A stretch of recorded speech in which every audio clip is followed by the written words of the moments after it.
Lori McKenna, my friend, how are you? I'm good. How are you? I'm hanging tough. I'm hanging tough. That's We right. uh we talked at the very beginning of we wrote together, which I'm Yeah. totally digging. I've been singing that song and working on it. And I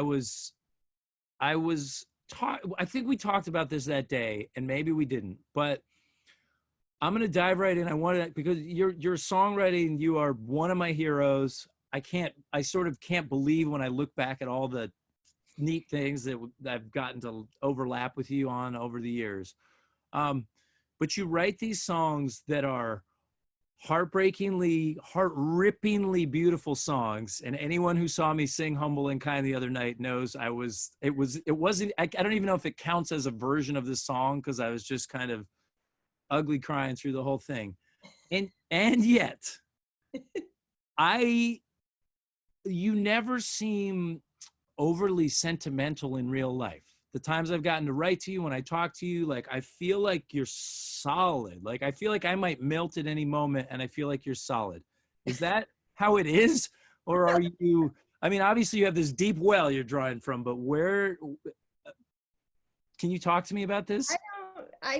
I'm not solid. I'm definitely not solid, but I can sometimes be a little insensitive, I think.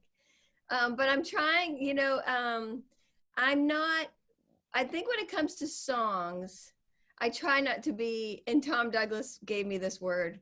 He's a brilliant songwriter, but he gave me this word. He said, Laura, you're not precious about like songs. Like I think we have a 3.5 minute song and we give it like I am really true to the song, as true as I know how to be. I am, as you are too. And when we do this together, like we follow the song, we respect our craft, we want nothing more than to be better at songwriting, even though that's all we we wake up every day, write a song, and then the next day try to write a better song. I also know it's a 3.5 minute song, and if I didn't get it in this one, if it isn't the best version of itself, I can learn from it and try to move on. I mean, Humble and Kind, I've cried many times in the middle of that song too, but that's so personal to me. And I sometimes songs will get you in certain moments. I think right now, because of what we're going through, the song hits you in that way. You're spending so much time with your kids right now. We all are, that we wouldn't necessarily have with them if we were on the road or things like Oh, that. I But mean, I can't. I'm just hearing you talk. I'm like, it undoes me, and the help the next one in line. I had like a Goodwill Hunting, like it's not your fault moment where I just kept like trying to sing the line and cutting off and trying to sing the line. So you do cry during song. You do. It does get you sometimes. Like, hit me, and I mean, a lot of times we'll cry, or we'll get choked up writing. I've had moments where with co-writers, like that I write with all the time, that when we all start crying or we almost cry, like we know you're onto something. Then that's yeah, when you know, oh, wait a minute, don't get scared now and yeah, change the subject, like follow that. I've had songs where I don't even know what the song is yet, but I know it's emotional, and yeah. so I just try to follow that emotion. And I think there's something about, if a song is emotionally like hard to sit in your chest, there's still something satisfying about getting it when you get through that song, even though there was like this, oh, your heart's right here. When Hmm. you get through it, there's such a payoff that you were able to write down that feeling of your heart being right here. And I'm sure you've had that Oh, yourself. I feel like I make people really uncomfortable a lot of times when I write but I mean I also am sort of attracted to the like, oh boy, what's here, you know? Mhm. But I just find it impressive because I just feel like I don't know, you're able to move ahead. But it's interesting to me that you would say you sometimes feel insensitive. Like in what way? I've known you 20 years. You've never once been insensitive to anything. Oh, well, I'm just not like the type of person that thinks like, oh, so and so did this, I should send them flowers. I'm not good like that. I'm like, I might be good at like trying to write you a song, but I'm not good at you Can I, oh gosh, can I tell you something though? I overheard you while we were writing, send your housekeeper the money, like even though they couldn't come to your house. And I like played it cool, but I went upstairs to Kirsten and I was like, okay, like we got to do this, like because it's amazing. I mean, it's just it's not surprising your songs feel the way they do, but I don't know. I feel a solidity to the way you approach your songs, and the stuff about not being precious is super cool. Is there a song? What song haven't you written yet? Oh, that's such a good question. I mean, I hope a bunch, but I feel like, right now I get stuck on things, themes, and I usually get stuck for a long time. I'm still in the age theme, like people get old, which was on the last record. I'm still in that.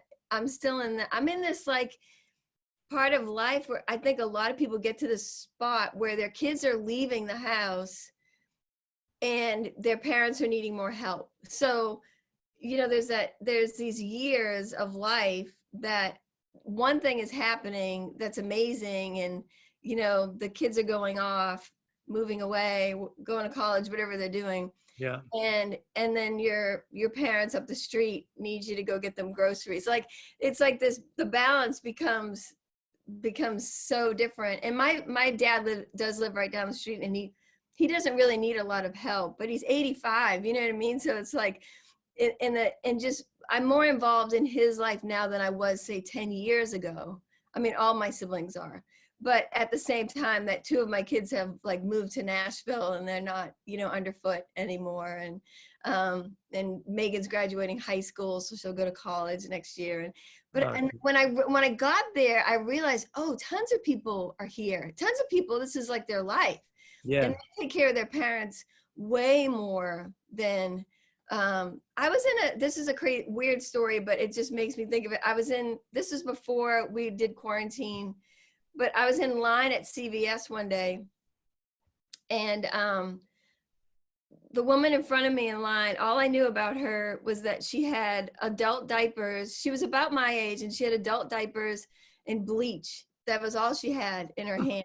And she had like on each arm, and the guy, somebody cut her in line, and so somebody else is saying, don't let him treat you like. And she said somebody was mean to her, and someone the cash register lady said, you should yell at him or something. And she looked at him and she said, he's probably having a worse day than I am. And I'm standing behind her saying, in my brain thinking, you have bleach and adult diapers in your hands. Yeah. I don't know what your life is like. This doesn't sound like it's headed in a great direction. Yeah. She still had that ability to think, I don't know his story. It could be a lot worse than mine. And it was like, I went home like just to be like visualize that. And this is where I get in the insensitive pieces. Like somebody else, other friends of mine that I know, maybe yourself, like would have like followed her into her car and given her a candy bar or something and said, you're an amazing person, I can tell. But it's just like amazing how we all just got an incredible verse for my new song. Thank you very much, lady. No, I get you. It's observational though. Cool. Yeah. And it's like, it's like we have to watch these things. And when I got to this point in my life, I realized, oh, so many people are here. So many. Yeah, I mean, and that, I don't ever walk around my house turning off lights without thinking about people get old. I'm just like, you hit that stuff on the head, or a mouthful of scotch, like when it's bath time and I'm like, oh my God, I need something to push me over the edge tonight, and now I'm getting out of bath time and I'm wistful for it. And well, okay. So I know I don't want to take up too much of your time here, but I do have one more question for the people, for the people tuning in. We're now, as you and I are talking, it's day 78 of this whole thing, since most of us kind of went inside and are dealing with this. Your songs largely provide us with a lot of tips about family. And you were the first person I called when I found out I was having 4, because for whatever reason, 4 seemed like, have we really lost our minds? Have we got, you're the first person I called, and you have 5. Yeah. So we look to you, and a lot of the people tuned in here share this sense of like, how do you do the family thing right? How do we do that?